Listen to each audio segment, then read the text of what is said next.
Жетісу өңірінде алма жинау науқаны аяқталуға жақын. Жалпы Алматы облысында 13 мың гектардан астам алма және алмұрт бағы бар. Оның 2 мың гектардан астамы заман талабына сай отырғызылған интенсивті бақтар. Өңірде цифрлық технологиялардың көмегімен шаруасын шарықтатып отырған фермерлерде жеткілікті. Толығырақ тілшіміз Ұлан Нарымбектің бейнематериалында.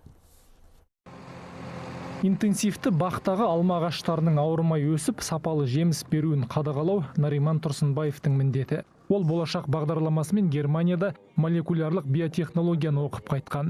Ал мына кішкентай ғана станция iMetos деп аталады. Цифрлық технологияның арқасында Нариман құнды мәліметтерге қол жеткізіп отырады. Мысалға, алмада ең кездесетін ауру ол парша дейді, вентура қоздырғышы. Ол саңырау құлақ. Ең қолайлы кезі көбеюіне 20-25 градус температурада, ылғал жоғары болғанда. Сондай жағдай болса, бұл iMetos станция біздің компьютерға сигнал жіберіп отырады. Осындай жағдай болды, осы ауруға қарсы шара қолданыңыздар дей.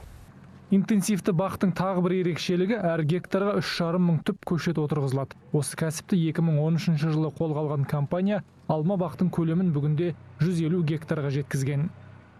Шаруашылықта алманың 14 түрі өседі. Соның бірі Жапониядан әкелінген Fuji алмасы. Агрономдардың айтуынша, күншығыс елінен әкелінген алманың бұл түрі қазақ топырағын жатсынбай жақсы өнім беруде. Биыл өнім жаман емес. Әзірге әр гектардан 35-40 тоннадан айналып отыр. Бұған тамшылап суару әдісімен бұршақтан қорғайтын жамылғы да оң әсерін тигізген. Ендігі міндет алманы 10 қазанға дейін толық жинап бітіруіміз қажет дейді шаруашылықтың агрономы Жанболат Ахметов. Ағаштардың алмасын уақытында жұлып алмасақ, келесі жылға гүлдейтін бүршіктер нашар болып қалады.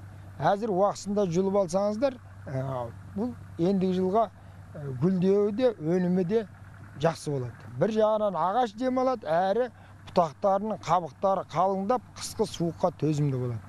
1998 жылы кеңшар тарағанда еншісін алған Исраил Юсуповтың 7 гектар бағы бар. Шаруа қожалығы алманың 8 түрін өсіреді. Ағаштар бұрынғы қарапайым әдіспен отырғызылған. Өткен жылмен салыстырғанда биыл өнім нашар. Себебі көктемде бұршақ ұрған. Оған қоса сапасыз дәріге ұрынып, алмаға аздап құрт түсті дейді бағбан. Енді шығынды өтіп табыс табу үшін алманы қыста сатпақшы. Үйде екі холодильник салып қойдық. Ол холодильникті салғаным себебі кей уақытта әлгі алушылар болмай қалса, холодильникке салып қоямыз да қыс күні сатамыз. 40 жылдық тәжірибесі бар білікті бағбан интенсивті бақтың тиімділігінен жақсы хабардар. Болашақта Исраил Юсупов та ескі алма ағаштарын кесіп, жаңа әдіспен бақ отырғызуды жоспарлап отыр. Ұлан Нарынбек, Ерлан Әбжанов, Хабар 24, Алматы облысынан.